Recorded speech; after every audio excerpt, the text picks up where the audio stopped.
Greetings, everyone. I am Leon Prieto. I serve as the Division Chair of the Management History Division of the Academy of Management. So welcome to the second Inclusive Narratives of Management History series within the Management History Division of AOM. So today's 30-minute presentation is entitled Modernity and Management, Latin America's Past and its Unavoidable Present. So today's esteemed speaker is Dr. Amon Barros, who serves as an associate professor of management and organizational studies at FGV Sao Paulo School of Business Administration in Brazil. So his research focuses on history, management, and organizational studies, and the socio-political effects of business in society. He has published on topics such as management education, archival studies in management, and how businesses and business people coordinate efforts to influence governments and society. In addition, Dr. Barros served as the division chair of the Critical Management Studies division within the Academy of Management. So we ask that you go on mute and save questions to the very end, because we have 15 minutes allotted for questions and answers. So thank you for attending this session, and I will turn it over to our esteemed speaker, Dr. Amon Barros. Thank you, Leon. Thanks for the invitation. It's a pleasure to be here. I hope you can see the presentation, all of you. I'd like to thank you all for being here with me. Some are my students, so I hope I'm not too boring for them. If I am, you can say afterwards on WhatsApp, okay? Not say it here.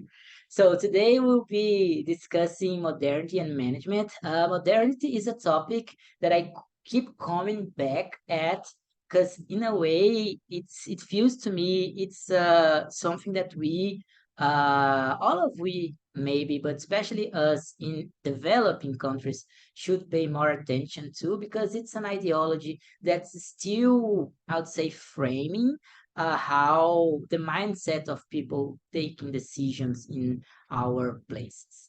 So this is me, as Leon said, I'm associate professor at FGV. And for this presentation, I would say that I use it mainly these four articles that I'm mentioning here. One of them comes straight from my PhD dissertation. It's this first one. The second one, you see that three of them are written with my dear friend and co-author Sergio Vanderlei. And also we have another one that we wrote with Rafael Cajipani that appeared on Academy of Management Learning and Education in 2021. So it's something that I've been researching for a long time, as you see, like since 2013, when I finished my PhD, studying management ideas developed in Brazil.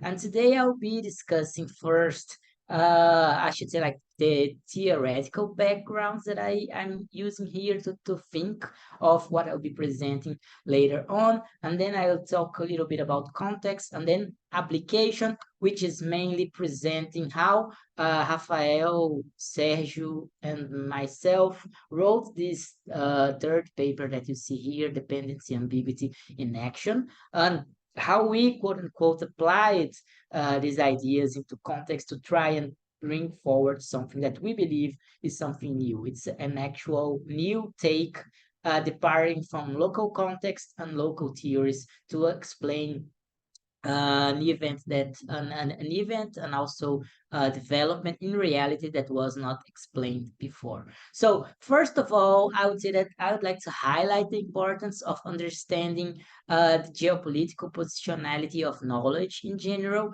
and of management knowledge specifically. So if we think about how we think about time, we'll see that we tend to unless we are careful, we tend to think of time as a continuous experience globally, like as if everywhere experience the same events, historical events over the same time.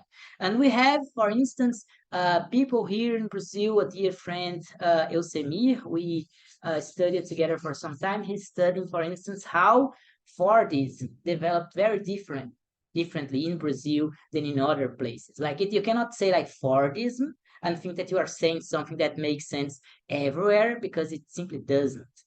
Different places experience global forces differently. In this sense, one thing that I'd like to highlight is that thinking in time always requires that we think also about space, more specifically in place. So time develop in a way in places, and understanding this makes our arguments, our historical arguments, more effective and more inclusive, because we will be able to highlight and to understand, to better understand how global forces develop and shape and clash with local realities. And in this sense, there is a sense that our historical narratives must consider place, always consider place, like contextual elements in the place that we are studying. Also, even if we were to say about, let's say, the US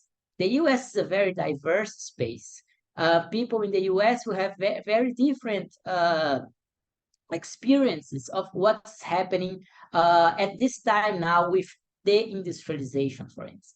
Some places will be more affected than others, and understanding this requires that we put place into our idea of time. So how time develops in a place. It's like in plotting place in time to create a better narrative. In this sense, it's also important to understand that place here might be understood as a shorthand for also human experience, because time is always experienced in place, but it's experienced by whom? By people. So understanding context in history, to me, is it's advancing this idea that when we are doing this organizing of objects, facts, global forces, places, contexts, we are actually trying to understand and trying to grasp a little bit how people experienced those forces in their time. Of course, I'm not suggesting that we can recreate past in the present or our texts. That's just impossible. What I'm trying to say here is that it's relevant to us that are interested in history, in management history, to try and understand how the crafting, how the writing of our histories need to consider these various specificities that creates different histories everywhere. In this sense, we can take, for instance, how global forces such as the Atlantic slave trade, racism, and other global forces develop locally in very specific experiences to people that are, for instance, in the different ends of these forces. Imagine how the Atlantic slave trade shaped the history of the African countries versus how it shaped the experiences of people in plantations. So if you try to end plantations in the Caribbean and plantations in the Latin America, there all will be experiencing traces of these forces that are actually global, but that they evolve very different in every different place. And that's what I'm trying to say here is that we must take these differences into consideration. And in this sense, although I'm saying that we need this employment to write good histories, I'm not saying that we should refrain from being objective. And this is a debate that we could just go over and over, like how objective should our histories be? Is it the same as literature? Is it not? I'm not going down that road, but I say here that although I believe that we, as people that are interested in writing histories, should consider narrative and employment as important elements of our crafts, we should not, or I don't believe that we should write without any claims towards objectivity or factual events, even if those factual events might be disputable. In this sense, there is another thing that's important, and this is maybe more critical than entering in this specific conversation that we will have here, is the idea that developing countries will always be judged as backwards. And this is very important because it is as if there is a boilerplate of what or how societies should be, and this boilerplate template for societies of how they should be, how they should develop, and how social practice should happen is used to judge every society that doesn't conform as backward, as lacking something that they should have and don't have. So in this sense, what I'm also advocating here is this, that we revisit in a way hardening idea of strong objectivity, to stop and think about our own theories, our own writings, and of course the writings that we are using to develop our ideas, if they would pass a judgment from what Harding suggests is strong objectivity, or the idea that science should be criticized not only from an Archimedean point of view, like a neutral hawk's eye point of view, but it criticized from the ground, from the experiences and knowledge developed by people that are actually living the experiences and have some sort of lay knowledge. I'm here, maybe it's an important, like in this time that we are living, it's important to say that I'm not also suggesting that lay knowledge is necessarily better than technical knowledge, but that lay knowledge might offer some additional lenses to better plot ideas into context. Because, of course, you can say to me that, oh, but denying the usefulness of vaccines is lay knowledge. And of course, that's true, but this is not exactly what I'm thinking of, although I see that it could come, it could enter my argument from the window, even though I don't want them to be considered here. So geopolitics of knowledge in this sense invites locally relevant perspectives and knowledge systems into management studies. And saying that about management studies, it's important because it's usually the case that management studies is understood and is thought as if it's something that can be exported globally with just little adjustments for to account, I don't know, for specificities in places. That's the reason, for instance, that you can have theories about how to management the personnel of organizations that just don't consider local legislations. And it's like, oh, the whole world, the entire world operates under some sort of the same legislations, which of course is not true, but it's like a take for granted that the legislation you are actually discussing is the legislation developed in the US. And I would say that maybe even in the US, the legislation varies from place to place, but that's more than I would like to. I don't know to go down that road as well. But just to say that place always matters, even if we are thinking about the hegemon, which would be here, of course, the US and the Anglo-Saxon North, global North countries. In this sense, I believe that agreements in epistemologies and methodologies are made, but people from developing countries or maybe from alternative approaches towards management knowledge do not participate. It's like you are invited to publish in these top journals. Fine, we want these top journals to have more diversity. Yes, but how this diversity should behave? Well, they should just conform to our own templates and write the texts that we want them to write in using the grammatics and the aesthetics that we want them to have. So it's this idea that we are in this we are in this together, but in fact we are not. It's like we and I say we from the global south, if you will, but you could even expand that for people that are not studying and researching like hegemonic stuff, are invited to participate only if we conform to the models that are offered by the hegemonic knowledge. In this sense, it's also relevant to say that the knowledge in management is representative of this idea that knowledge is always it's atemporal in a way and also universal, as I already said. And finally, which this means that new knowledge and new people that are entering these spaces of knowledge can only participate as guests if they behave properly. So this idea that you are invited to participate in this global community of knowledge as long as you write and think and behave according to the templates that are offered to you. And this is an interesting picture here. It's a cover, as you see, of Life magazine 1958, when they actually attacked the car of Richard Nixon when he was traveling around Latin America. And talking about Latin America, then, so coming towards like the more specific aspect before I move on to talk a little bit about the research itself, we should say that it's the starting point of our understanding that coloniality, it gets ingrained into modernity. So modernity,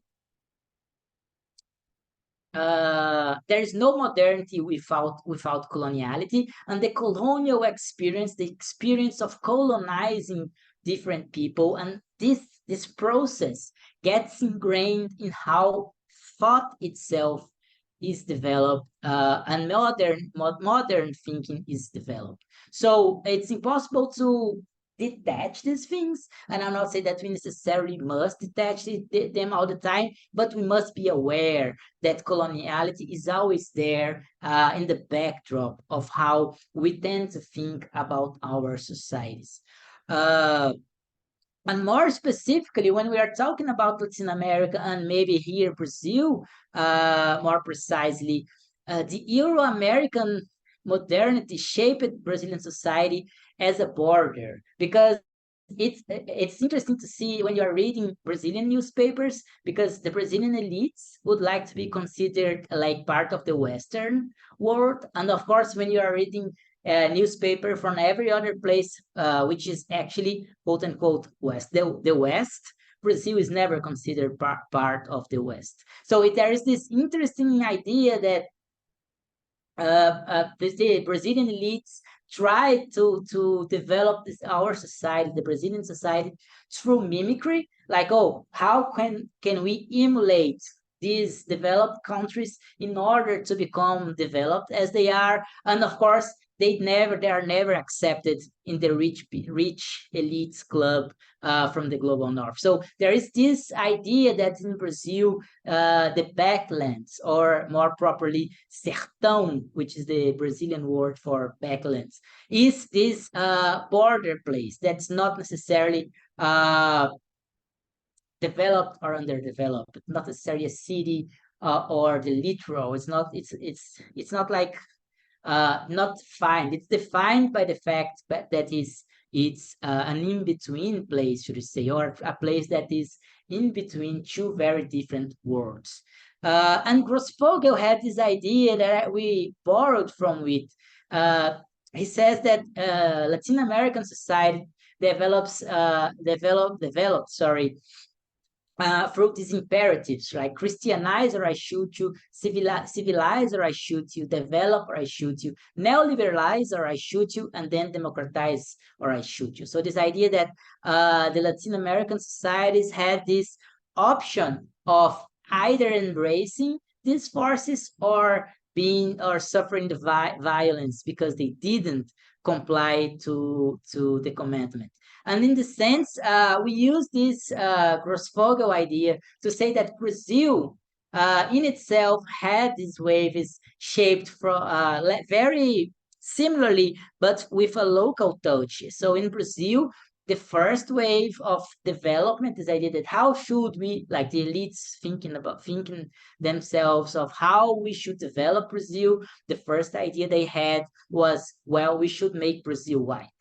And how did they do that? Well, after bringing more than 5 million enslaved people to Brazil, they decided that Brazil, if they wanted Brazil to be actually a modern place, they shouldn't have black people in Brazil. So they made huge efforts towards whitening the country as like a public policy. So they brought more than 3 million Europeans in the late 19th century as a way to try and develop Brazil through whitening. Of course, this is absurd, and I'm not going to specifics here, but just to say that how these very different forces are still present in the Brazilian society, and you cannot write about Brazil ignoring these forces that are still here with us. And then in the mid 20th century,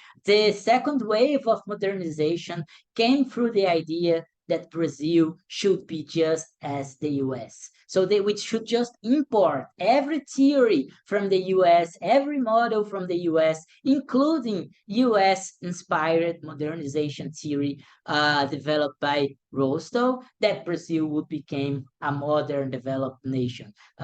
So this was like the second wave, and we'll talk a bit more about it because this is where our research focused. And finally, in the 1990s, this other global force that shaped the Brazilian experience was neoliberalism. So, but I'm not saying like neoliberalism like more generally, but the Washington Consensus and the idea that the state should refrain from most services, we should privatize most things, and so on.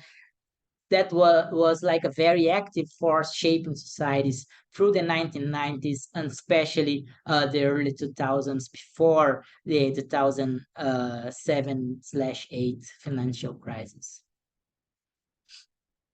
So this first force, I would just say a little bit more about it because I believe it's just impossible to think about anything Brazilian, including every aspect of Brazilian society, without taking into consideration that after the 19th century, this idea that to be modern, it's to be white, like was developed, but still in a way ingrained, of course, unfortunately, in our society. This idea that Brazil should strive towards various form of explicit, but now implicit still, experiences of becoming a wider, more white country, which made and still makes various people behave here in racialized terms as if certain the color of skin of people still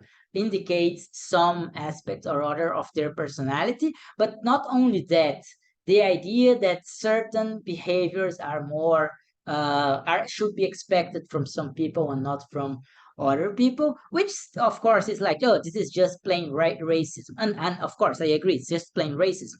But for Brazil, this develops in this interesting way of thinking that in the beginning, the idea that Brazil was like a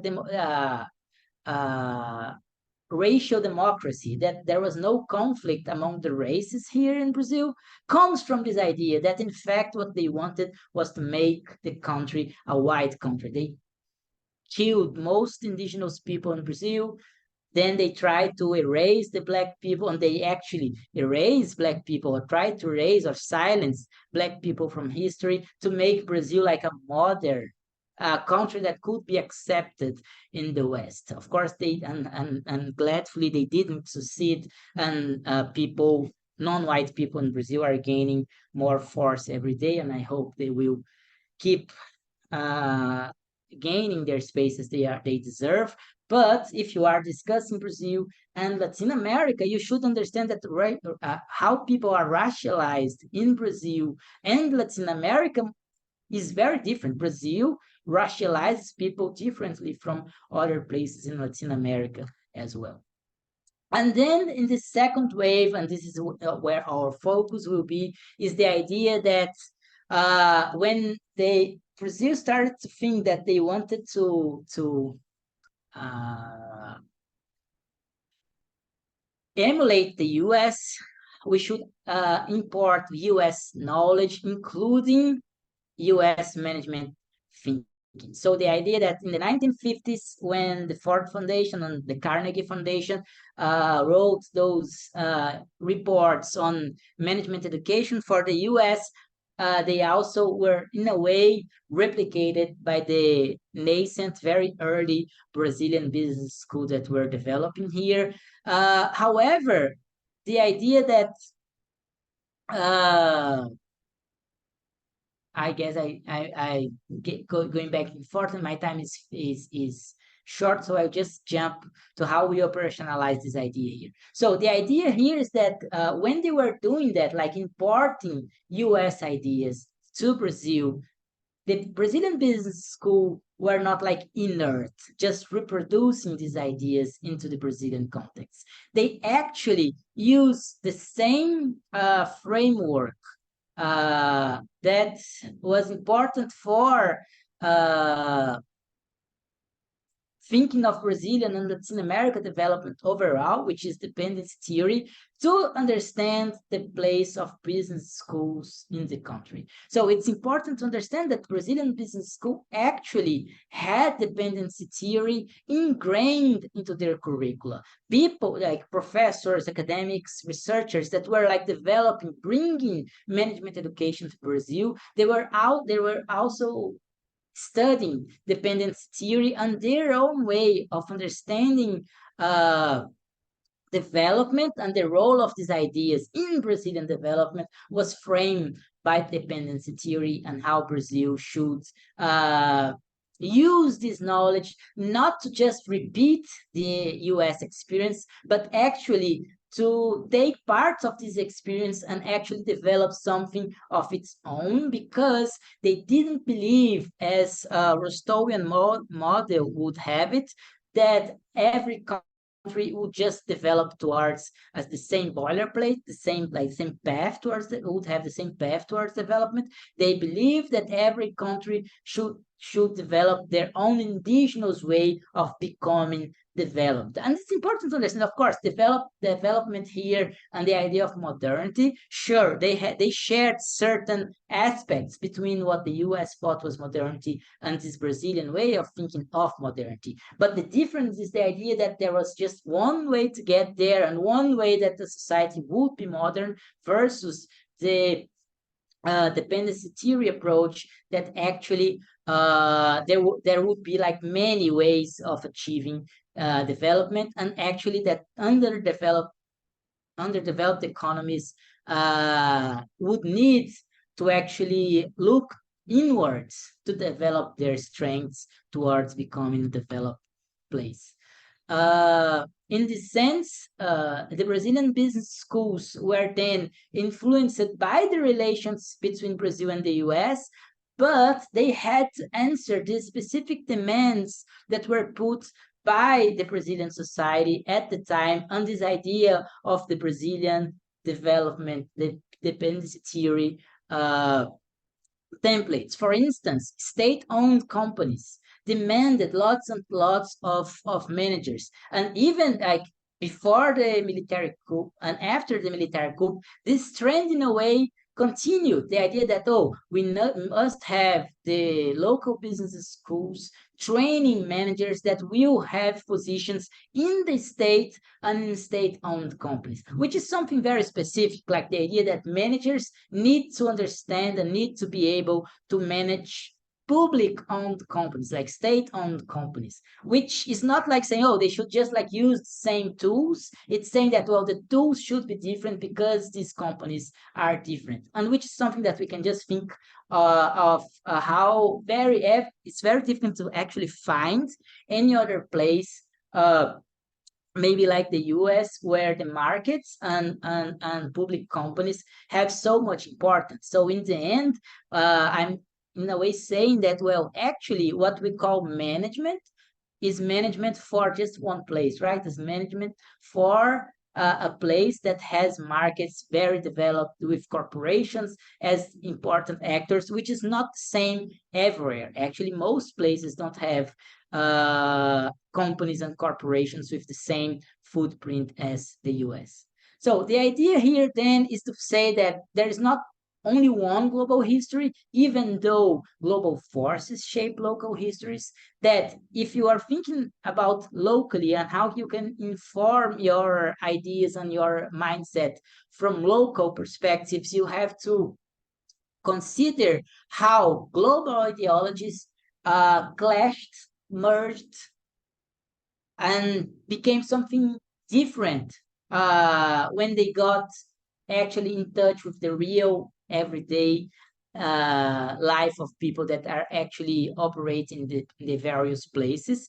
And to say that management and organizational knowledge, as all knowledge maybe, should consider place and time to live up to local realities. That it's just absurd that we take any idea, especially an idea about how organizations should be structured or should operate, and say that this framework, this template works or could work everywhere. In this sense, we that are interested in writing about histories and about the past need to implode our stories in place. So place is an important element of the context we are talking about. And we should consider how historical narratives oscillate, differentiate when they are told from different places. For instance, if you are talking, I don't know, about human rights, you can say, you can take a look and see that the American Declaration of the Rights and Duties of Man in 1948 precedes the Universal Declaration of Human Rights, which happened months afterwards. Why is that? And what does it tell us about how these ideas about human rights circulated the globe? So I'm advocating that we should explore also these encounters. So where the narratives about global forces do not actually fit in the local experiences, and why is that? Obrigado.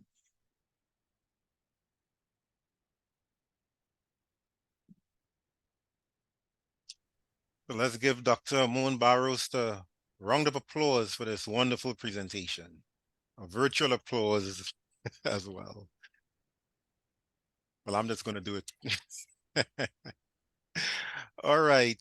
So about to stop recording and we'll go straight into questions